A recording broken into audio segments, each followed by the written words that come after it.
যে আল্লাহ পাক ওয়াদা করেছেন, তার রাসূল সাল্লাল্লাহু আলাইহি ওয়াসাল্লাম হাদিসের মধ্যে বলেছেন, ইনশাআল্লাহ তাআলা বর্তমানের এই দুর্দিন ইনশাআল্লাহ কেটে যাবে, ইনশাআল্লাহ কেটে যাবে। একটা প্রজন্ম আসবে যাদের হাতে আল্লাহ রাব্বুল আলামিন দ্বীনের বিজয়ের পতাকা দান করবেন ইনশাআল্লাহ। কত সালে কত বছর পর আমরা জানি না, কিন্তু এতটুকু জানি এটা হবে ইনশাআল্লাহ। যারা হবে, যাদের দ্বারা হবে, তারা কোশ্চিনকালেও এরকম রিয়া, অহংকার, হিংসা বিদ্বেষ, আইওয়াশ, হারামখোর, দুনিয়ামুখিতা এই ধরনের সংস্কৃতিতে অভ্যস্ত হবে না ইনশাআল্লাহ। মাহফিল অ্যাপ, একজন মুসলিম হিসেবে মাহফিল অ্যাপ ব্যবহার করা আমাদের ঈমানি দায়িত্ব। যাদের দ্বারা হবে দেখবেন তারা তাওহীদপন্থী হবে, সুন্নাহপন্থী হবে, হালাল খাবে, ওদের পারিবারিক আদর্শ ঠিক থাকবে, ওদের মাঝে ঐক্য থাকবে এবং নিজের জান মাল সময় শ্রম দিয়ে তারা আল্লাহর পথে কাজ করবে ইনশাআল্লাহ। দেখে নিয়েন তাদের দ্বারা ইসলামের বিজয় হবে ইনশাআল্লাহ। মাঝখান থেকে কি হলো? মাঝখান থেকে আমি, আপনি, আমাদেরকে আল্লাহ পাক একটা সময় দিয়েছিলেন 30 বছর, 40 বছর, 50 বছর, 60 বছর। এই সময়টুকুকে আমরা অপচয় করলাম, আর কিচ্ছু না। আর এই সময়ে একটা চান্স একবার চলে গেলে আর কখনো আসবে না। ইমাজিন, আপনি মনে করেন ইউ আর ডেড, আপনি মারা গেছেন, তারপর বুঝবেন যে আপনি মারা যাওয়ার পরেও উম্মার কিছুই যায় আসে নাই, এই মহাবিশ্বের কিচ্ছু যায় আসেনি, আপনি এসেছেন চলে গেছেন। যখন ছিলাম পৃথিবীতে তখন আমি আমার উপর অর্পিত দায়িত্ব কতটুকু পালন করেছি এর হিসাব আমাকে দিতে হবে পরকালে কিয়ামতের মাঠে। আল্লাহ পাক আমাদের কথাগুলোর গভীরতা বোঝার তৌফিক দান করুন। আমরা সবাই চাই উম্মার উন্নতি, অগ্রগতি, প্রগতি এবং বিজয়, কিন্তু আমরা এখন যা যা কাজ নিয়ে ব্যস্ত আছি এগুলোতে ব্যস্ত থাকলে এই বিজয় অর্জিত হবে না। আমাদেরকে রাসূলুল্লাহ সাল্লাল্লাহু আলাইহি ওয়াসাল্লাম এবং সাহাবায়ে কেরাম রাদিয়াল্লাহু আনহুর মতো করে দ্বীনের পথে কাজ করতে হবে। সর্বপ্রথম দরকার ইলম, ওলামায়ে কেরামের সোহবত, তাসকিয়া, আত্মশুদ্ধি। আপনার দরকার ওলামায়ে কেরামের মধ্যে ইউনাইটেড একটা প্ল্যাটফর্ম, একটা যোগ্য নেতৃত্ব, সবাইকে নিজের ভাই মনে করার মানসিকতা, নিজের দেশ, জাতি, উম্মাকে একসাথে নিয়ে এগিয়ে যাওয়া, সবার কল্যাণকামী হওয়া। দরকার যুব সমাজের রেভলিউশন, যুব সমাজের আল্লাহর পথে প্রত্যাবর্তনের রেভলিউশন দরকার। আমাদের মেয়েদের যে অশ্লীলতার পথে নিয়ে যাওয়া হয়েছে এখান থেকে ওদের প্রত্যাবর্তন দরকার আল্লাহর পথে। আমাদের পরবর্তী জেনারেশনকে আবু বকর, ওমর, ওসমান, আলী রাদিয়াল্লাহু আনহুর মতো আদর্শে গড়ে তোলা দরকার। অনেক কাজ বাকি আছে, অনেক কাজ বাকি আছে, কাজের বহু বাকি আছে, পথ এখনো যোজন যোজন দূর। আমরা এমন কিছু করে ফেলিনি এখনো যে বাংলার মাটিতে দিন কায়েম হয়ে গেছে, এমন কিছু করিনি আমরা এখনো। আর আমরা এভাবে হেলায় খেলায় যদি সবকিছু পার করতে থাকি, এখন যা আছে 10 বছর পর সেটাও থাকবে না। দেখে নিয়েন, দেখে নিয়েন, এখন যা আছে এভাবে যদি চলতে থাকি আমরা আগামী 10 বছর এটাও থাকবে না। তখন আফসোস করতে হবে আগের 10 বছরই মনে হয় ভালো ছিল। হ্যাঁ, বিগত 10, 20, 30, 40, 50 থেকে যদি এভাবে কাজ করতে পারতাম হয়তো আজকে আমাকে অবস্থা দেখতে হতো না। কথাগুলো অনেকের মনোপুত হবে না আমি জানি, কিন্তু যাদের মনোপুত হবে না তাদের নিয়ে আমার মোটেও মাথা ব্যথা নাই। যেটা আপনাকে সত্য বলে মনে হচ্ছে এবং আল্লাহ আপনার কলবের মধ্যে ইনস্টল করেছেন কোরআন সুন্নাহর মানদণ্ড, এটা সত্য, এই সত্য বলার সৎ সাহস আপনার থাকা উচিত।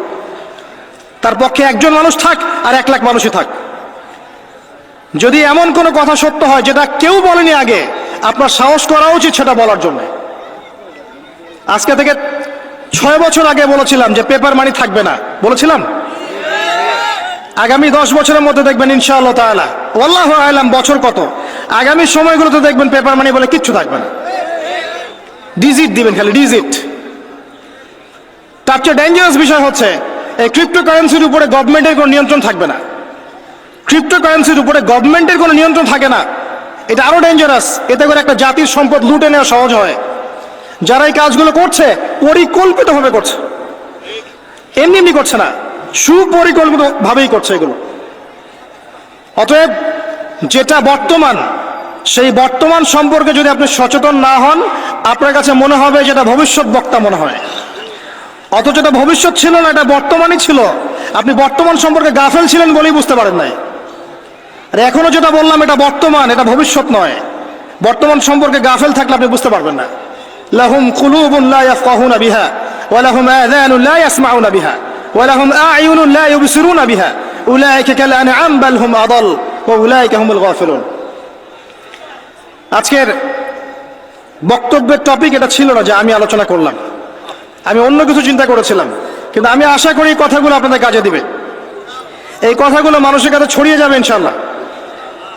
প্রথম কথা হচ্ছে উম্মার অবস্থা ভালো না, মুসলিম উম্মার অবস্থা এখন ভালো না, এখন সেই সোনালী যুগ চলছে না।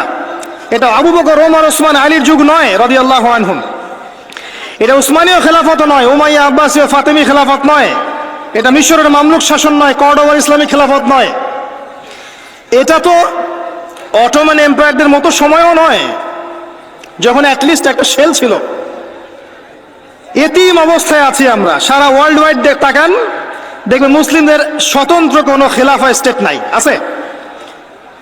পুরো মুসলিম উম্মার দিকে তাকান, যেদিকে তাকাবেন সেদিকে মুসলিমরা মার খাচ্ছে দেখবেন। যে কোনো কান্ট্রি বেছে নেন, দেখবেন মার খাচ্ছে। পুরো উম্মার দিকে তাকান, মুসলিমরা আছে সবচেয়ে বড় সুদখোর, মুসলিমরা সুদ খাচ্ছে। মুসলিম উম্মার যুবকরা আজকে নাস্তিক হয়ে যাচ্ছে। জেনারেল লাইনে পড়া ম্যাক্সিমাম যুবক কোরআন তেলাওয়াত করতে পারে না। ম্যাক্সিমাম মেয়ের আজকে বেপর্দায় চলছে। ম্যাক্সিমাম আলেমদের মধ্যে আপনি দেখবেন বিভক্তি। উম্মা সেই সোনালী যুগে আর নেই এখন। পলিটিক্যালি আপনার কাছে কোনো পাওয়ার নাই, ইকোনমিক কোনো সেকশন নাই, স্বতন্ত্র কোনো ইকোনমিক সিস্টেম নাই, কোনো মিডিয়া নাই আপনার স্বতন্ত্র, স্বতন্ত্র প্রযুক্তিও নাই, স্বতন্ত্র সামরিক বাহিনী নাই। এবং কয়টা মুসলিম কান্ট্রি আপনি পাবেন যাদের পারমাণবিক অস্ত্র আছে? ওভারঅল সারা বিশ্ব জুড়ে আমাদের অবস্থা ভালো না, এটাকে বুঝতে হবে আপনাকে।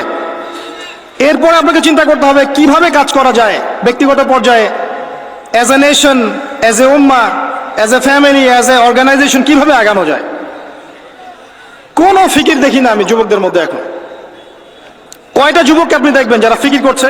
জেনারেল লাইনে পড়া কাদের মধ্যে ফিকির আছে? যখন আল্লাহ যাদেরকে দায়িত্ব দিয়েছেন তারা ফিকির করে না, আল্লাহ পাক অন্য কওমকে নিয়ে এসে ওদের জায়গায় বসায় দেন। ইয়াস্তাবদিল কওমান গায়রাকুম সুম্মা লা ইয়াকুনু আমসালাকুম, আল্লাহ সূরা মুহাম্মাদের মধ্যে বলেছেন, ইন তানসুরুল্লাহ ইয়ানসুরুকুম, তোমরা আল্লাহকে সাহায্য করলে আল্লাহ সাহায্য করবেন। আমরা যদি আল্লাহ দিনকে সাহায্য না করি, দিন কি এমনি এমনি প্রতিষ্ঠা হবে নাকি?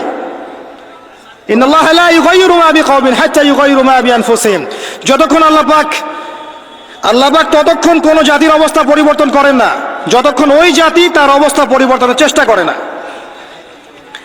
অবস্থা আপনার কাছে ব্যাখ্যা করলাম, উম্মার অবস্থা কি সারা ওয়ার্ল্ডে। এখন আপনি নিজে ব্যক্তিগতভাবে চিন্তা করেন কি করা যায়। অপশন আছে কয়েকটা আপনার সামনে। যেমন করে চলছেন ফিরছেন এভাবেই চলেন ফিরেন। এক সময় হায়াত শেষ হবে, মারা যাবেন, শেষ। এই দুনিয়ার জীবনে ভোগ বিলাস, টাকা পয়সা, বাড়ি গাড়ি সব পাবেন, কোনো সমস্যা নাই। এক সময় হায়াত শেষ হয়ে যাবে, আপনি ডেড, এবং আপনার নাম ইতিহাস থেকে মুছে যাবে। পৃথিবী থেকে এমন ভাবে চলে যাবেন যেন পৃথিবীতে কখনো আসেনি নাই। অপশন বি, আপনি নিজে যতটুকু বোঝেন আমল করেন, পরিবারটাকে ইসলামিক আদর্শে গড়ে তোলেন, পরিবার ছাড়া আর কিছু পারেন না, পরিবার নিয়ে পড়ে থাকেন, কোনো সমস্যা নাই, এটা একটা খেদমত।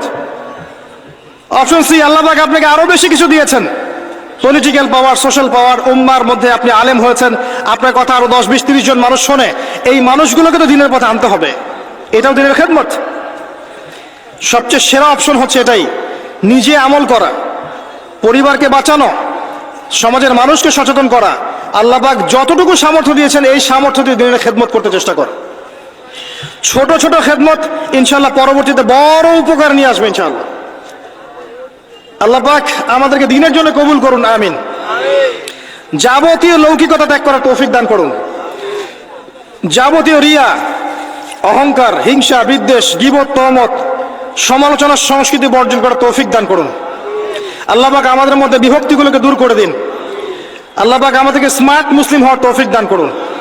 আল্লাহ পাক আমাদেরকে বিশ্বের অবস্থা বোঝার তৌফিক দান করুন, উম্মার অবস্থা বোঝার তৌফিক দান করুন, যুগোপযোগী করণীয় ফিক্স করার তৌফিক দান করুন। আল্লাহ পাক আমাদের যুবক ভাইদেরকে হেদায়েত দান করুন, আমাদের যুবতীদেরকে আল্লাহ পাক দিনের পথে ফিরিয়ে নিয়ে আসুন। প্রত্যেক ঘরে ঘরে আল্লাহ পাক ইব্রাহিম তৈরি করে দিন, প্রত্যেক ঘরে ঘরে আল্লাহ পাক ইসমাইলের মতো সন্তান তৈরি করে দিন, প্রত্যেক ঘরে ঘরে আল্লাহ পাক হাজরা, সারার মতো স্ত্রী তৈরি করে দিন, প্রত্যেক ঘরে ঘরে খাদিজা রাদিয়াল্লাহু আনহা তৈরি করে দিন, আয়েশা রাদিয়াল্লাহু আনহা তৈরি করে দিন। আল্লাহ পাক যুব সমাজকে রাসূলুল্লাহ সাল্লাল্লাহু আলাইহি ওয়াসাল্লামের সাহাবীদের মতো কবুল করুন, এবং আগামী এই 50 বছরের যে লড়াই সামনে আসতে যাচ্ছে, আল্লাহ পাক এই লড়াই উম্মাকে যেন বিজয়ী করেন, আল্লাহুম্মা আমিন। উম্মার বিজয় সংগঠিত করানোর জন্য যেরকম ঈমান, আমল, ত্যাগ, মুজাহাদা, দাওয়াত, মেহনতের দরকার, আল্লাহ পাক আমাদের প্রত্যেকের কলবের মধ্যে এই চেতনা নাজিল করে দিন, আল্লাহুম্মা আমিন। মনে হয় একটা দেহ, একটা বডি চোরাবালিতে ঢুকে গেছে। চোরাবালি বোঝেন? একটা বডি চোরাবালিতে ঢুকে গেছে।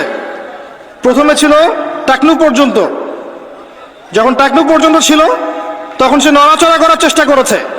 আশপাশের মানুষরা ওকে বুঝিয়েছে নড়াচড়া করো না, টাকনু পর্যন্ত আছো, হাঁটু পর্যন্ত চলে যাবে।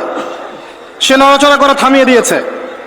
নড়াচড়া না করা সত্ত্বেও একদিন তার হাঁটু ডুবে গেছে। হাঁটু ডুবে যাওয়ার পর আশপাশের মানুষ আবার বুঝিয়েছে খবরটা নড়াচড়া করো না, যদি আর নড়াচড়া করো তোমার উরু পর্যন্ত ডুবে যাবে। সে বেচারা নড়াচড়া করে নাই, দাঁড়িয়ে আছে। নড়াচড়া না করা সত্ত্বেও একদিন তার থাই পর্যন্ত ডুবে গেছে। এভাবে আস্তে আস্তে কোমর, তারপর আস্তে আস্তে বুক, আস্তে আস্তে গলা। আমার কাছে এখন মনে হয় যে গলাটুকু যে বাকি আছে এইটুকু খুব কষ্ট করে উঠতে চেষ্টা করছে।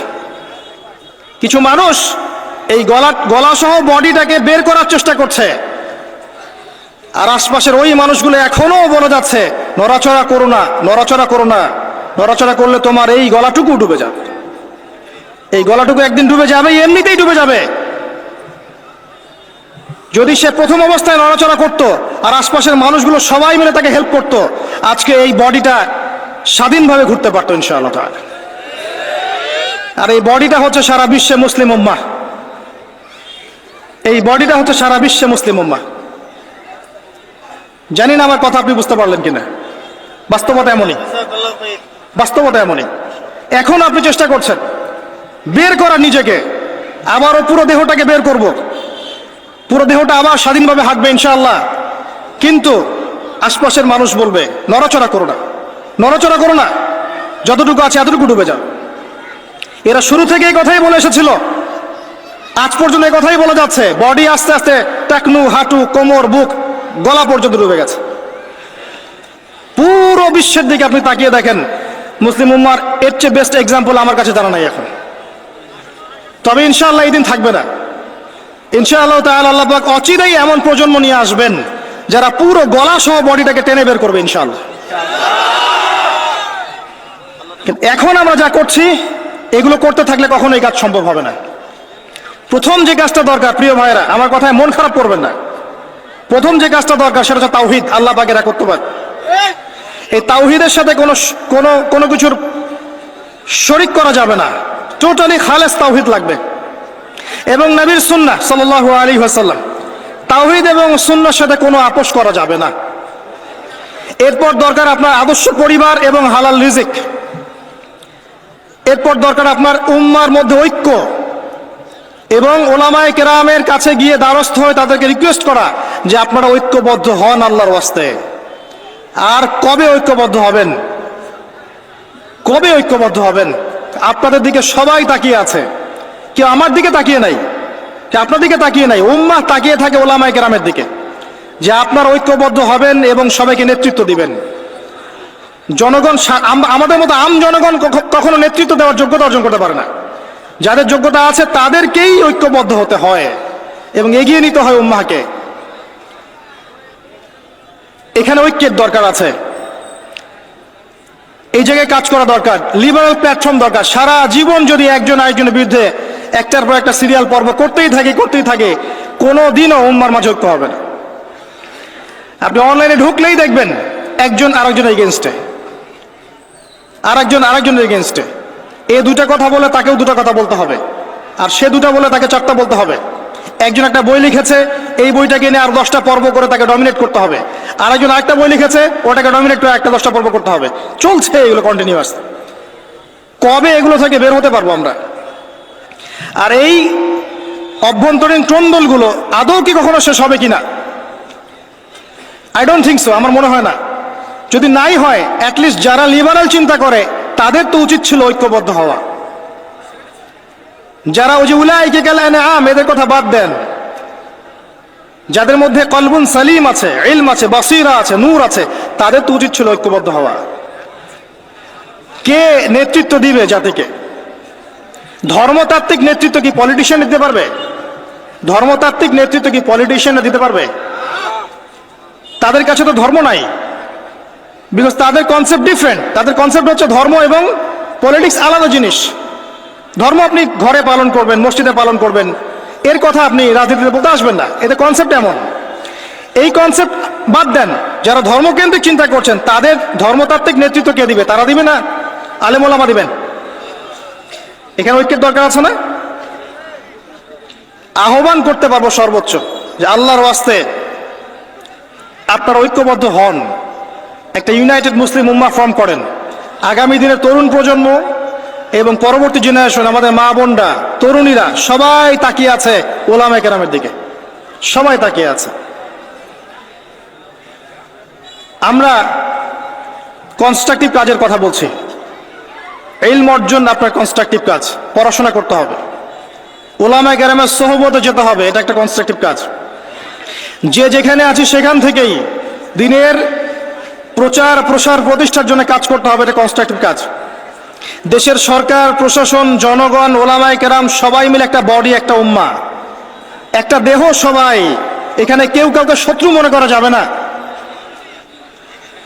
কয়েকটা শ্রেণী থাকে, জনগণ থাকে, ওলামায়ে কেরাম শ্রেণী থাকে, প্রশাসন থাকে, সরকার থাকে, সবাই মিলে একটা দেশ, একটা জাতি হয়।